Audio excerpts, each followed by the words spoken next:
맞아, 하나님 모든 때를 아름답게 맞아요. 적용을 또 그렇지, 하시는구나. 만드셨다고 했으니까. 20대도 아름답고 30대, 40대 다 아름답죠. 아름다운 때가 있습니다. 시력이 조금씩 저는 떨어지고 있는데 그럴수록 좀 더 아름답게 보이는 거예요. 약간 그렇죠. 흐릿흐릿하게. 흐릿하게 보이죠. 빛번짐 현상. 빛번짐 현상. 안녕하세요. 네.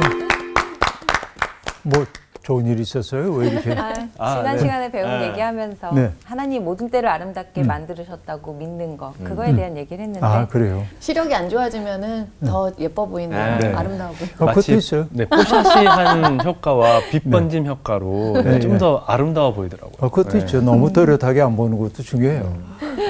그래서 한결같음이라는 게 좋기도 하지만은 때때로 한결같음이 폭력이 될 수도 있어요. 넌 왜 나와 같지 않아? 이렇게 말하면은. 그래서 이제 네. 제가 늘 강조하는 세계가 동양 철학적 개념으로 얘기하면 화이부동의 세계인데 조화로울 화자를 쓰는 거죠. 서로 다른 이들이 어울려서 조화를 이루면 아름다운 거예요. 그래서 제가 좋아하는 동요 가운데 나 밟고도 어울리게 비었습니다. 이 대목에서 어울리게라고 하는 대목을 떠올릴 때마다 가슴이 뭉클해져요. 정말요? 네. 처음 봤어요. 그 동요 가사에서 그 대목에서 감동받으신. 어울리게라고 하는 말이 정말 그렇게 좋을 수가 없어요. 네. 그러니까 예를 들어서 내가 공희 씨를 바라보고 왜 공희 씨 그렇게 살아? 라고 말하면 안 돼요. 아, 죄송합니다. 공희 씨가 예를 들어서 뭐 중국집에 갔는데 여기 짜장면도 시켰는데 혼자 짬뽕 먹겠대. 공희 씨 왜 튀어? 이러면 안 되잖아요. 네. 자기 좋은 거 먹어야지. 네. 그래서 저 사람 좋은 거를 그냥 저 사람 좋은 거로 오케이 좋아요. 참 좋아요. 다양성. 네. 이게 중요하잖아요. 근데 폭력적 세계란 뭐냐면 동의불화예요. 똑같아야 돼. 다른 걸 못 견뎌요. 그래서 다른 소리를 못 견뎌요. 독재자라고 하는 사람들을 영어로 딕테이터라고 얘기하는데 딕트는 딕셔너리라는 말이 있는 것처럼 딕트는 말하다예요. 딕테이터 하면 혼자 말하는 사람이에요. 독재자는 다른 거 없어요. 발언을 독점하는 사람들이 독재자입니다. 근데 어떤 세계에도 독재자는 있어요. 네. 정치적 독재자만이 아니라 나쁘게 얘기하면 부장님. 무슨 느낌인지 알겠죠? 네. 뭐 맘대로 얘기해봐. 기탄 없이. 그러고 자기 말만 하는 이 땅의 부장님들 죄송합니다. 진실로 한 얘기는 아닙니다. 그런 거. 그래서 어울림의 세계라고 하는 게 참 중요하다는 말씀을 드렸고, 우리가 지난주 공부했던 것이 예레미야가 바벨론의 포로로 잡혀가 있는 포로민들에게 편지를 보낸 내용이었고, 거꾸로 맞아요. 스마야라고 하는 사람이 스바냐 제사장에게 왜 미치광이인 예언자를 잡아 가두지 않습니까? 왜 책임을 방기합니까? 그리고 편지를 보내왔던 얘기. 이 엇갈림에 대해서 우리들이 봤습니다. 오늘은 뭐 이어지는 얘기일 수도 있고 또 다른 얘기일 수도 있지만은 예레미야 30장 공부를 우리가 하게 되었습니다. 오늘 수업 예레미야 38강 이스라엘의 회복에 대한 약속. 먼저 30장 1절부터 3절까지를 정훈 학생이 읽어주세요. 여호와께로부터 말씀이 예레미야에게 임하여 이르시니라. 이스라엘의 하나님 여호와께서 이와 같이 말씀하여 이르시기를 내가 내게 일러준 모든 말을 책에 기록하라. 여호와의 말씀이니라. 보라, 내가 내 백성 이스라엘과 유다의 포로를 돌아가게 할 날이 오리니 내가 그들을 그 조상들에게 준 땅으로 돌아오게 할 것이니 그들이 그 땅을 차지하리라. 여호와께서 말씀하시니라. 자, 지금 뭐냐면 예레미야에게 말씀이 임했는데 어떤 말씀이냐면은 내가 하는 말을 책에 기록하래요. 네. 네. 이 책에 기록한다고 하는 건 참 중요한 의미가 있습니다. 네. 뭘까요? 왜 중요할까요? 잊어버리지 말아라. 잊어버리지 말아라.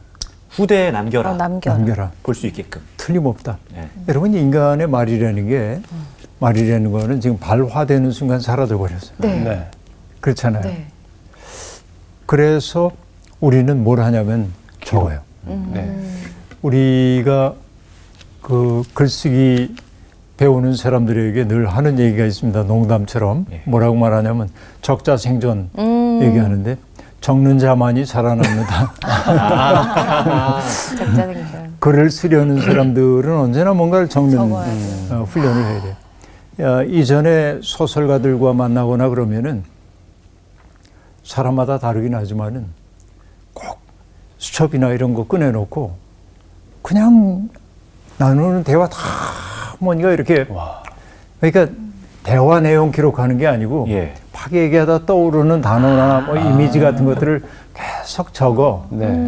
근데 그분에겐 그 수첩이 어마어마하게 중요한 거예요. 네. 그러니까 누구와 무슨 얘기를 하더라도 네, 뭔가를 네, 적어. 왜? 다 글 써야 되기 때문에. 그래서 책으로 기록한다고 하는 것은 픽스하는 거예요. 고정하는 거예요. 이 얘기가. 그러니까 내가 전에 얘기했잖아. 그럼 언제? 이러면 맞아요. 우리말이죠. 싸움이 되죠. 싸움이 네. 되죠. 그렇죠. 그래서 기록을 해놓는 거예요. 지금 여호와 하나님께서 지금 분명하게 기록하라고 얘기하는데 어떤 내용을 기록하는 거냐? 하나님이 어떻게 그 백성을 구원하실지에 대한 이야기예요. 그래서 이 30장을 가리켜 위로의 작은 책 그렇게 말하게 돼요. 하나님이 이제 그들을 어떻게 구원하시려는지 이걸 기록을 하라고 지금 얘기를 하고 있습니다. 그런데요. 3절에 보면 여호와의 말씀이니라 보라 내가 내 백성 이스라엘과 유다의 포로를 돌아오게 할 날이 오리니 여러분 그냥 읽었잖아요. 네. 그런데 민감하게 보는 사람들은 뭐라고 해야 되냐면 지금 포로로 잡혀간 게 누구예요? 유다 사람들이죠. 네. 근데 유다만이 아니고 누구를 언급했어요? 이스라엘도 언급하고 있다는 거예요. 이미 망해버린 북왕국까지도 하나님의 백성임을 지금 선언하고 있는 거예요. 하나님이. 그러니까 저 나라는 망해버려서 그러나 나라는 망했을지 몰라도 사람은 남잖아요. 네. 그렇죠? nation 혹은 state라고 하는 게 있지만은 그러니까 어떤 나라가 망해서 국가가 사라졌어. 그래도 국민들은 있잖아요. 그러니까 이스라엘은 이미 나라가 망해버리고 말았지만은 이스라엘 사람들은 여전히 강대국에 짓눌리며 고통받고 있잖아요. 그러니까 하나님은 망해버린 나라이기 때문에 버린 게 아니고 그들까지도 당신의 백성으로 품고 있는 거예요. 예레미야가 남왕국에서 예언하고 있는데 북왕국하고 분단됐던 나라 아닙니까? 적대 국가잖아요. 네. 그런데 예레미야의 그 마음속에는 하나님이 주신 마음이지만은 이미 분단의 장벽 무너졌어요. 하나님 안에서는. 그러니까 이 둘이 한꺼번에 언급이 되고 있단 말이에요. 이게 참 중요한 거라고 얘기할 수 있습니다. 근데 그런 분단이 극복되는 게 뭘 통해서냐면 잘 나갈 때가 아니에요. 위기 때입니다. 그 나라에 닥쳐온 위기가 무너졌던 사람들의 마음을 이어지도록 만들고 있단 말이죠. 똑같은 것을 예레미야도 얘기하고 있거든요. 예레미야에서 제일 유명한 장이 몇 장이냐면 사람마다 다르지만 33장. 3장? 33장. 33장? 33장? 37장을 잘못 얘기하는 것 같은데. 그런가? 37장. 37장에 뭐가 나오죠? 네. 해골의 골짜기. 마른 뼈의 골짜기. 네. 마른 뼈의 골짜기가 있는데 거기에 이제 하나님의 영을 향해 대언을 하자 바람이 불어옵니다. 그 뼈들이 흩어졌던 뼈들이 맞춰지고 네. 힘줄이 생기고 그리고 근육이 덮이고 가죽이 덮여서 하늘 군대를 이루었다. 여러분 어떻게 보면 이미지로 여러분 머릿속에 떠올려보세요. 바람이 쫙 불어오니까 마른 뼈들이 소속하다가 맞춰지고 거기에 힘줄이 생기고 근육이 덮이고 살갗이 덮이고 군대가 되어 일어났다. SF 영화 같아요. 영화 같아요. 영화 같죠. 네. 근데요, 그게 뭘 얘기하냐면 죽어버린 나라, 마른 뼈처럼 다 우린 희망 없어. 우린 죽었어. 그 사람들의 마음이 그러했는데 하나님의 마음이 싹 불어오게 되자 정훈 씨와 나훈 씨의 관계가 생겨요. 나에게 소중한 사람이지.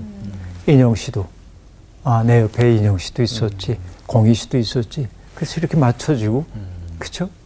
그리고 서로 신명을 내기 시작하고 이 역사적 상상력이란 말이에요. 어마어마한 역사적 상상력이 드러나요. 근데 그 이야기가 끝난 후에 나오는 게 뭐냐면 예. 하나님이 에스겔에게 나무 2개를 구해오라고 그래요. 그래서 나무 토막 하나에다가 이렇게 적으라고 얘기합니다. 유다 및 그와 연합한 이스라엘 자손. 그다 이렇게 나무에 이렇게 써요. 다른 막대기 하나에다가 에브라임의 막대기, 요셉의 자손과 그와 연합한 나라. 그렇게 쓰래요. 이건 뭐냐면 앞에 얘기한 건 남왕국 유다를 뜻하고 뒤에 에브라임의 자손은 이스라엘을 뜻해요. 그래서 그 둘이 이 손 안에서 하나가 되게 하라.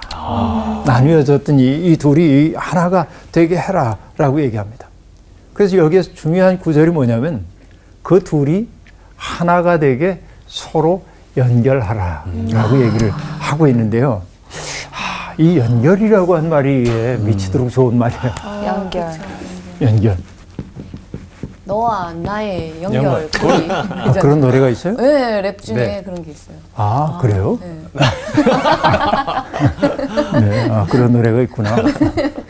근데 사실은 이게 바울 사도도 가르쳐 주는 건데 교회를 얘기할 때 서로 지체들이 서로 연결되어 하나의 몸을 이루어 간다고 얘기하거든요. 예. 연결이라고 하는 거. 그래서 전에도 얘기했지만은 우리 교회에 있는 사회복지사 선생님들이 여러 분 계신데 그 가운데 한 분이 강의를 할 때 귀담아 들은 얘기가 하나 있어요. 그건 뭐냐면은 노숙인들이 있잖아요. 노숙자들. 네. 그분들은 뭐 경제적 형편도 어렵고 사회적인 형편도 어려워서 집 밖으로 나온 분들이지만은 그분들 보면 다른 이들이 낯을 찌푸리잖아요. 아무데나 들어놓고 있고 뭐 이런 거 보면 유쾌한 풍경은 아니죠. 근데 난 달리 보기 시작했어요. 그분들을 그 강의를 듣고 어떤 얘기를 하냐면 사람들은 수없이 많은 관계 속에서 살아가요. 여기 나라고 하는 존재가 여기 있는데 나는 다양한 관계를 맺고 살고 있어요. 뭐 아내도 있고 자식도 있고 손자도 있고 뭐 누구도 있고 나와 관련된 신자들이 많이 있잖아요. 오늘도 뭐 우리 교인들 가운데 병으로 어려움 겪는 이들하고 통화를 했습니다마는 이분이 수술 받고 어려우면은 나는 아무 영향도 안 받냐면 그렇지 않고 나도 출렁이잖아요. 그렇죠. 이분이 고통을 겪으니까 나도 아파하잖아요. 예. 이게 뭐 때문에 그래요? 연결되어 있기 때문에. 그래요. 근데 인간이 외로워진다고 하는 게 뭐냐면 이렇게 친밀하던 관계가 끊어졌어. 이렇게. 여기도 끊어졌어요. 이렇게. 여기도 끊어졌어요. 그래서 신라 같은 관계만 남아있어요. 네. 나의 삶에 관심 있는 사람들이 사라졌어요. 내가 무슨 짓을 하든 내가 비도덕적인 존재로 살아도 누구도 책망도 안 해요. 연결이 끊어져 버리고 말았어요. 그러면 인간이라고 하는 것은 그 연결 속에서 자기의 역할을 하면서 인간이 되는 거예요. 예. 내가 사람답게 살기 위해서는 그 연결 속에서 사회가 혹은 관계가 우리에게 허용해준 혹은 요구하고 있는 역할을 수행한단 말이죠. 근데 이게 다 끊어지고 나면 뭐냐면 그냥 나를 팽개치고 싶은 마음이 드는 거예요. 그냥. 그래서 사회복지의 핵심은 어디 있냐면은 어려운 사람에게 뭐 밥 갖다 주고 옷 입혀주고 이게 아니라 연결을 만들어줘요. 선을 이어주는 거구나. 이어주는 거. 이게 이제 사회복지의 핵심이라고 얘기해요. 나는 뭐 사회복지 잘 모르지만 예. 저 얘기에 깊이 저는 공감을 했어요. 그래서 중요한 게 뭐냐면 결국 이름을 불러주고 그 사람을 사람으로 대접하는 거죠. 그래서 어느 어떤 분이 가톨릭의 수사였는데 그 수사 일을 그만두고 나와서 최고수, 그러니까 사형수들이죠. 사형 선고를 받은 사람들을 돌보는 일을 하기 시작했어요. 그러다 어느 날 보니까 저희가 살고 있는 집 옆에 노숙자들이 많은 걸 보고 마음 아팠어요. 그래서 저분들에게 국수라도 끓여주면 좋겠다. 그래서 국수집을 차려. 국수집인데 한 번도 국수를 끓인 적은 없대요. 밥을 대접했지. 말이 그렇지. 근데 그분이 하는 얘기가 뭐냐면 자기 집에 오는 분들은 늘 성함을 물어봤대. 그 노숙인들에게. 왜냐하면 노숙인들은 김씨, 이씨, 박씨 이름이 없잖아요. 예. 성이 불리면 다행이고 근데 이름을 묻는 거예요. 누가 내 이름을 물어봐. 이름을 잊고 살았는데 내 이름을 얘기하고 다음에 또 갔더니 아무개 씨 잘 오셨습니다. 뭘 드시고 싶으세요? 이렇게 물어. 나를 인간적으로 대답해 주는 거야. 이게 정말 중요한 거예요. 그리고 그분이 뭐라고 얘기하냐면 이렇게 말합니다. 자기 집에서는 줄을 세우지 않는데요. 사람들이 밥 먹으려면 순서 네, 줄 세우잖아요. 예. 근데 이렇게 얘기합니다. 많은 분들이, 여기에 있는 많은 분들이 줄 세우는 세상에서 상처를 받았던 분들인데 여기서까지 야박하게 줄 세울 수가 없다. 그럼 어떻게 질서를 만들어? 배가 더 고픈 사람이 먼저 먹도록 한다. 처음에는 불평을 터뜨려요. 앞에 온 사람들이. 예. 근데 그 집의 질서가 그러니까 나중에 뭐라고 얘기하냐면 앞에 서 있던 분도 저 사람이 더 배고파요. 기적이다. 이걸 하는 거야 이제 이게. 예. 그러니까 뭐가 생긴 거예요? 내 이름을 불러주는 사람이 생겼잖아요. 관계가 생겼잖아요. 네. 그러니까 이게 연결이 무엇보다 중요한데 뭐 에스겔 얘기하다가 여기로 갔지만은 신앙생활을 한다고 하는 게 결국 이런 연결을 만들어내는 일이란 말이죠. 건강한 교회라고 하는 건 몸에 어떤 지체가 하나가 아프면은 다른 지체들이 함께 고통을 느낄 수 있어야 하는데 이게 너무 커지면 이게 무너져요. 어려워요. 이 부분을 정말 절실하게 느끼고 있기도 합니다. 어쨌든 하나님은 이스라엘과 유다의 포로들, 이게 감동이에요. 유다만이 아닙니다. 이스라엘과 유다의 포로들을 돌아오게 할 날이 올 것이고 그것이 어디냐면 조상들에게 주었던 그 땅으로 돌아오게 할 거라는 것입니다. 그러나 이건 긍정적인 얘기지만은 지금 현실은 고통스러워요.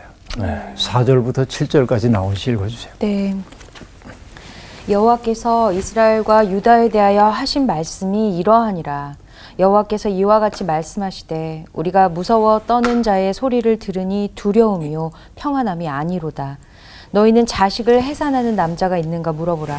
어찌하여 모든 남자가 해산하는 여자같이 손을 자기 허리에 대고 모든 얼굴이 겁에 질려 새파래졌는가.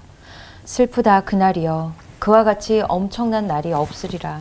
그날은 야곱의 환난의 때가 되미로다. 그러나 그가 환난에서 구하여 냄을 얻으리로다. 만군의 금방 얘기한 대로 이제 아주 희망적이고 긍정적인 이야기를 이제 했는데 그러나 이게 지금 이루어질 일이 아니에요. 고통의 시간들이 경과해야 되죠. 그래서 4절부터 7절까지는 그런 얘기입니다. 무서워 울부짖는 소리가 들려온다. 평안은 없고 두려움이 사람들을 사로잡는다. 그리고 하나님의 눈에 보이는 광경이 언급되고 있습니다. 어떤 말이냐면 어찌하여 남자가 해산하는 것처럼 배를 손으로 움켜잡고 얼굴빛은 창백하게 되었는가 라고 얘기를 하고 있습니다. 자, 남자들 하면은 여러분 이것도 이제 하나의 젠더에 대한 구별이기도 하지만 남자는 언제나 용감해야 합니까? 여성들은 언제나 남자 보호 받아야 되고요. 아니잖아요. 여성들이 남자 보호할 수도 있잖아요. 그럼요. 근데 어쨌든 그 문화 속에서는 지금 이게 이제 고대 문화니까 뭐 사실은 여성들의 지위가 향상되고 얼마 안 됐어요. 전 세계적으로.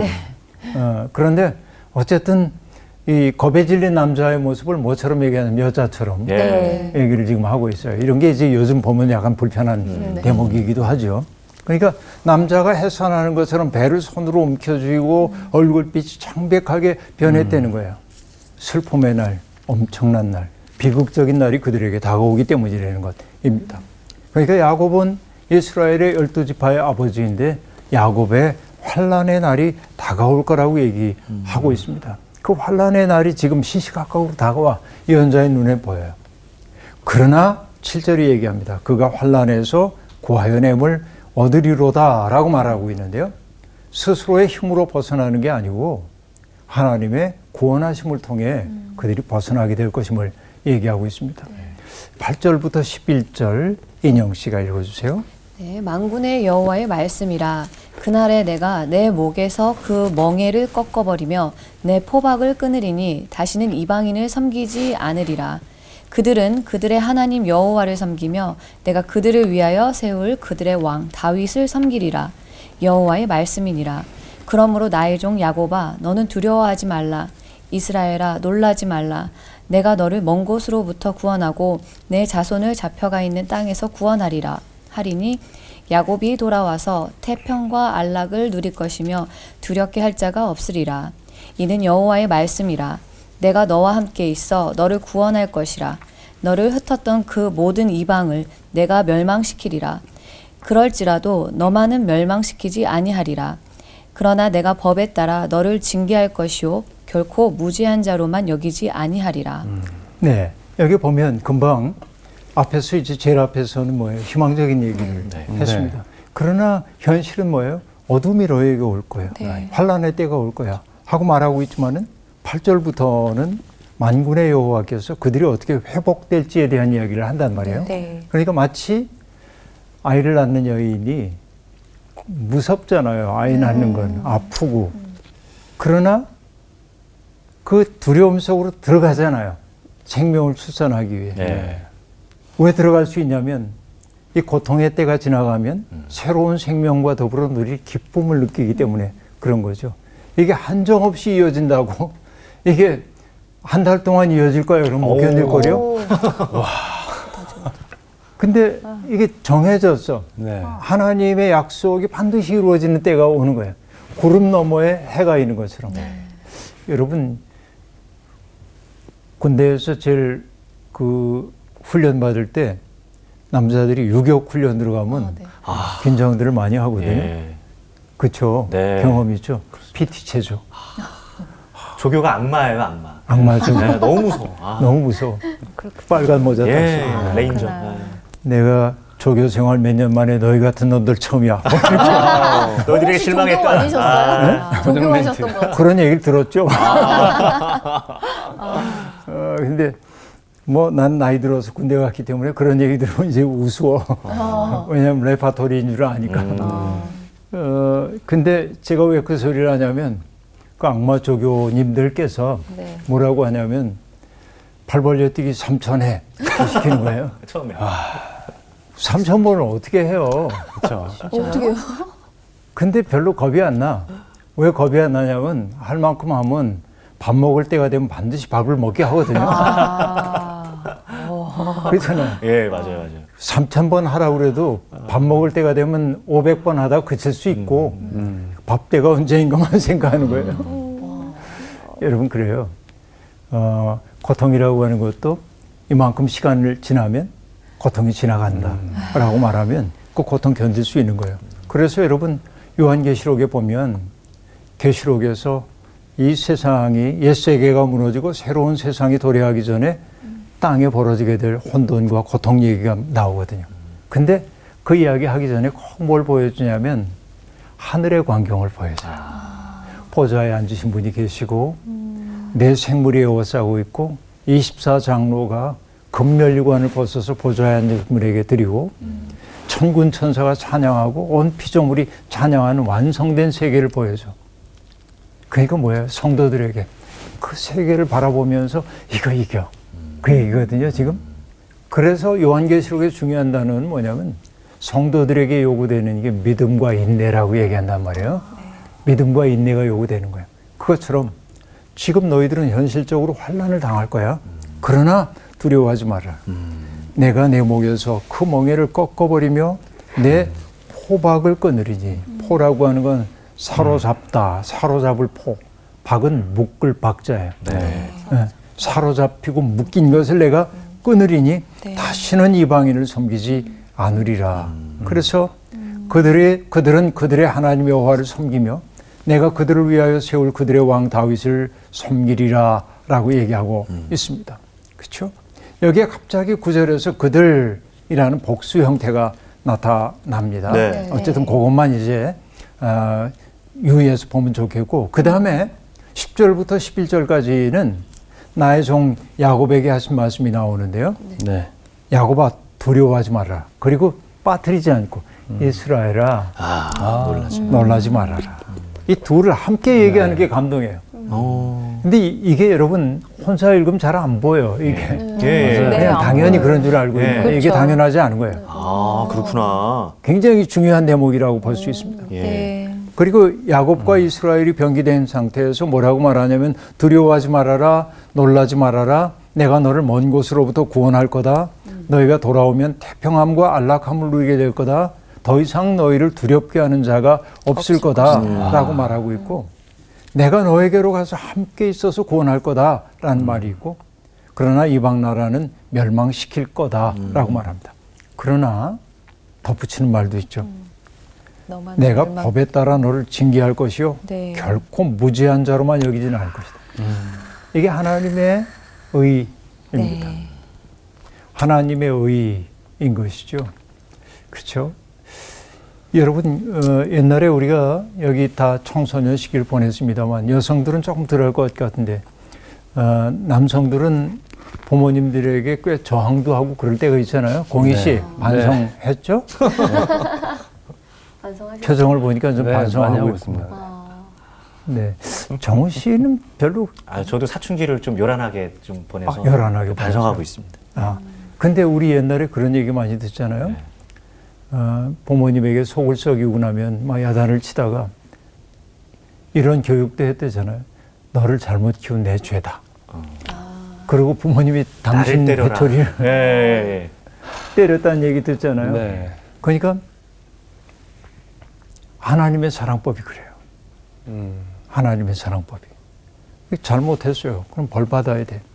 근데 벌을 주고도 마음 아파요. 이게. 그게 결국 뭐예요? 어이구, 불쌍한 거. 받아야 되잖아요. 그리고 하나님의 궁극적 사랑은 뭐를 통해 나타납니까? 죄 없으신 분에게 죄를 전가시켜서 우리를 용서하셨잖아요. 그게 누구예요? 예수 그리스도 통해서. 그러니까 있는 죄를 없는 것처럼 안 해. 이게 하나님의 공의예요. 네. 잘못을 저지른 사람이 있으면 잘못에 대한 대가를 치러야 합니다. 네. 이게 하나님의 공의입니다. 그러나 하나님의 공의는 항상 뭐와 더불어 오냐면 하나님의 자비하심과 더불어 오는 거예요. 네.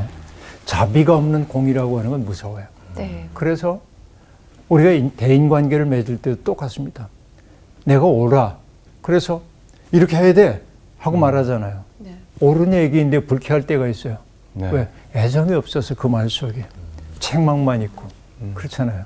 아이들도 압니다. 아이들도 부모가 야단치면은 이게 정말 그 부모가 애정 없이 하는 야단인지 정말 애정을 듬뿍 담은 건지 즉각적으로 알아차려요. 이게. 근데 하나님은 언제나 이렇게 귀한 약속을 주셔. 그러나 내 새끼라고 해가지고 잘못한 거를 그냥 덮어만 주지는 않는다. 그렇죠? 덮어만 주진 않아요. 그래서 여러분 제가 좋아하는 말 하나 있는데 뭐처럼 보여요? 동그라미요. 원. 빵입니다. 빵으로 보이면 그래서 빵으로 보이죠? 근데 이 빵의 이름은 뭐냐면 사랑이라는 빵이에요. 근데 네. 칼로 이렇게 잘랐어. 예. 그러면 이 단면이 나오잖아요. 예. 이 단면은 뭐냐면 정의입니다. 하나님의 사랑법입니다. 하나님의 사랑은 단면을 잘라내면 정의로 나타납니다. 정의 없는 사랑, 사랑 없는 정의라는 건 없어요. 언제나 이게 함께 가야만 합니다. 그래서 이 정의라고 하는 것을 우리는 메시팟이라고 얘기하고요. 정의에 사랑이 합쳐질 때 우리는 그걸 제다카라고 하는데 제다카. 정의 혹은 공의라고 얘기할 수 있는 겁니다. 이 둘이 함께 가요. 회복시켜주는 거예요. 이게 하나님의 사랑법입니다. 이제 12절부터 17절까지는 우리 공희 씨가 읽어주세요. 네. 여호와께서 이와 같이 말씀하시니라. 네 상처는 고칠 수 없고 네 부상은 중하도다.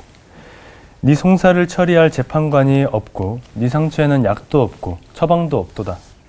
너를 사랑하던 자가 다 너를 잊고 찾지 아니하니 이는 네 악행이 많고 내 죄가 많기 때문에 나는 네 원수가 당할 고난을 내가 받게 하며 잔인한 징계를 내렸도다. 너는 어찌하여 네 상처 때문에 부르짖느냐? 네 고통이 심하도다. 네 악행이 많고 네 죄가 허다함으로 내가 이 일을 너에게 행하였느니라. 그러므로 너를 먹는 모든 자는 잡아먹힐 것이며 내 모든 대적은 사로잡혀 갈 것이고 너에게서 탈취해 간 자는 탈취를 당할 것이며 너에게서 노략질한 모든 자는 노략물이 되리라. 여호와의 말씀이니라. 그들이 쫓겨난 자라 하매 시온을 찾는 자가 없은즉 내가 너의 상처로부터 새살이 돋아나게 하여 너를 고쳐주리라. 네. 여기 보면요. 12절부터는 내가 너를 치유할 거라고 하는 얘기가 나오고 있는데 재미나는 거는 압달락에서의 너는 남성 단수로 나타나요. 예. 네. 그런데 네. 12절부터 나오는 너라고 하는 것은요. 내 상처는 하고 얘기할 때 여성 단수입니다. 그래요. 그 얘기는 어떤 얘기냐면 단락이 달라졌구나라는 거예요. 12절부터는 이거는 구별이 안 되죠. 이제 그냥 얘기할 때는 구별이 안 됩니다. 그러니까 앞에 나오는 얘기가 반복되고 있는 것처럼 보이게 돼요.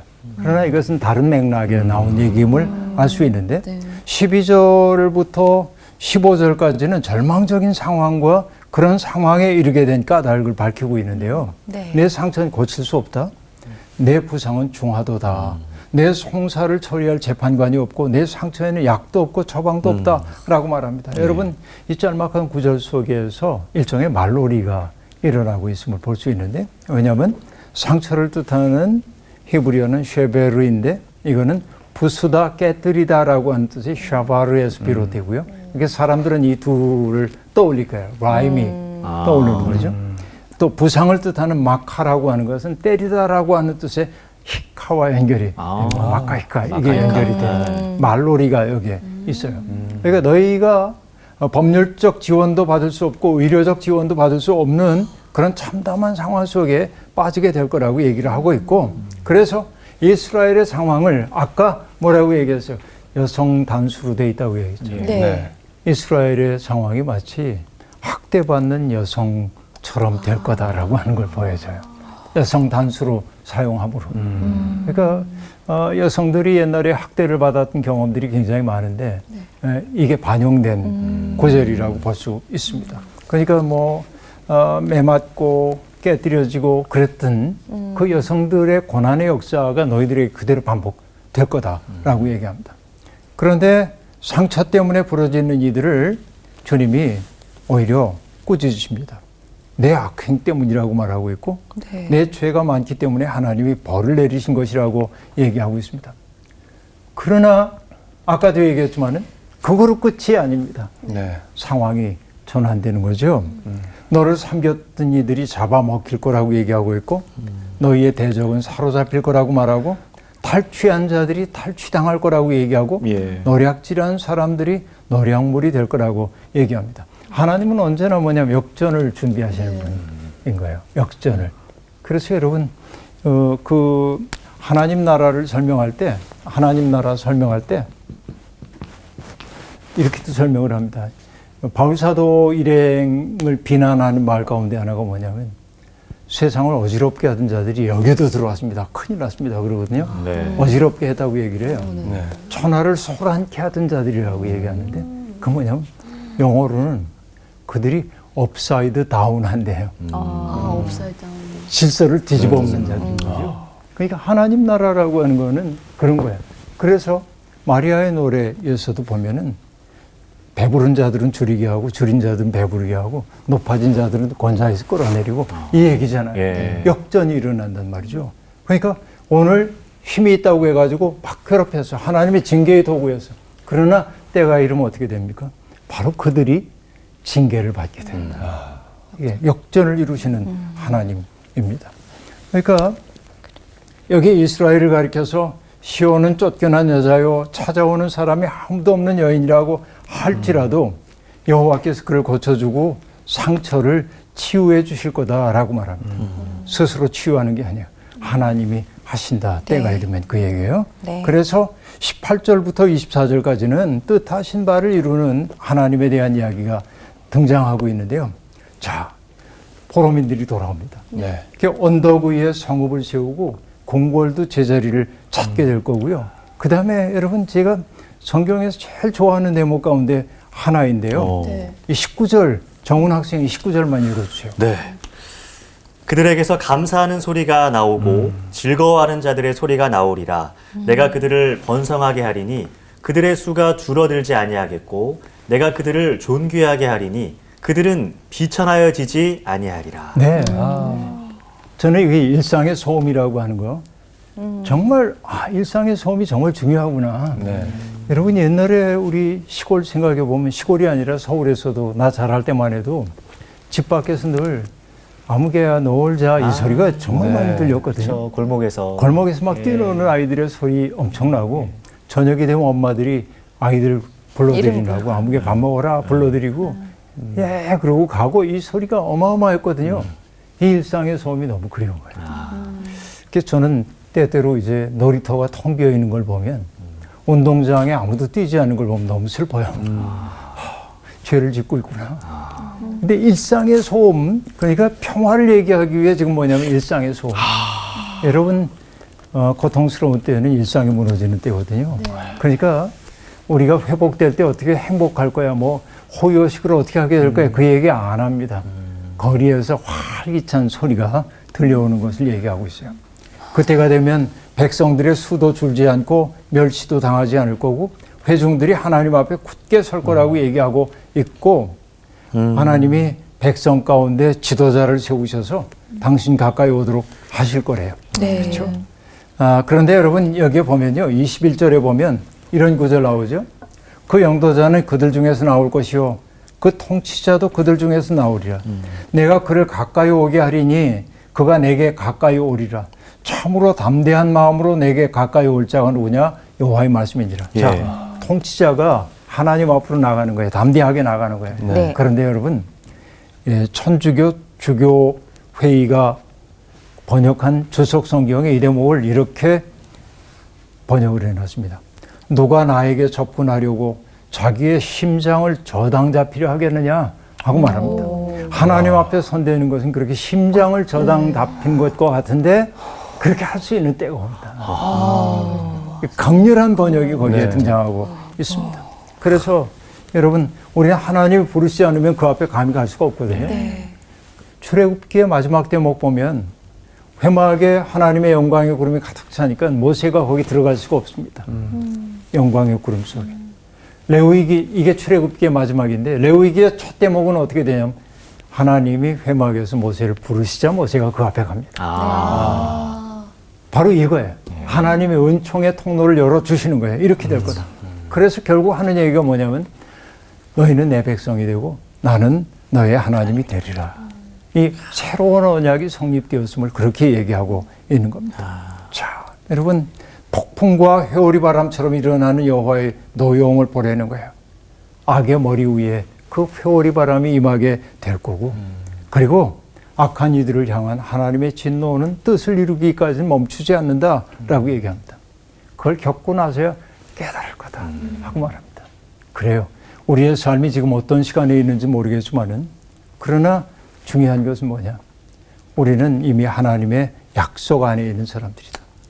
내가 비록 시련의 어두운 터널을 지나고 있는지 몰라도 그러나 우리가 바라야 될 것은 눈앞에 있는 시련만이 아니라 그것을 넘어서는 하나님의 희망을 내다보면서 시련의 때를 창조적으로 이겨나갈 수 있어야 하는 거죠. 그 시련의 때를 이긴다고 하는 건 뭡니까? 나 좋을 대로 사는 게 아니라 하나님 좋을 대로 내 삶을 조율해가는 과정이라 말할 수 있겠습니다. 네, 오늘 수업 마칠게요. 고맙습니다. 감사합니다. 네. 모든 것을 뒤집으시는 하나님. 그러니까 역전시키시는 네, 거죠. 역전시키시는. 마치 제가 세상에서는 막 꼴찌로 달리게 하는 것 같은데 우리 거북이와 토끼 이야기처럼 저를 끝까지 그 상황을 뒤집으셔서 역전을 시킬 거라는 믿음 때문에 오늘 좀 힘이 났어요. 그러니까 하나님의 때가 되면 꼴찌된 자가 또 역전에서 1등하기도 하고 기대하면서 또 바라봐야 될 것 같아요. 네. 좀 더 깨어서 기다리시면 좋을 것 같아요. 그러니까요. 열어드리자고요. 열어드리고 만나러 갑시다. 오픈 더 door.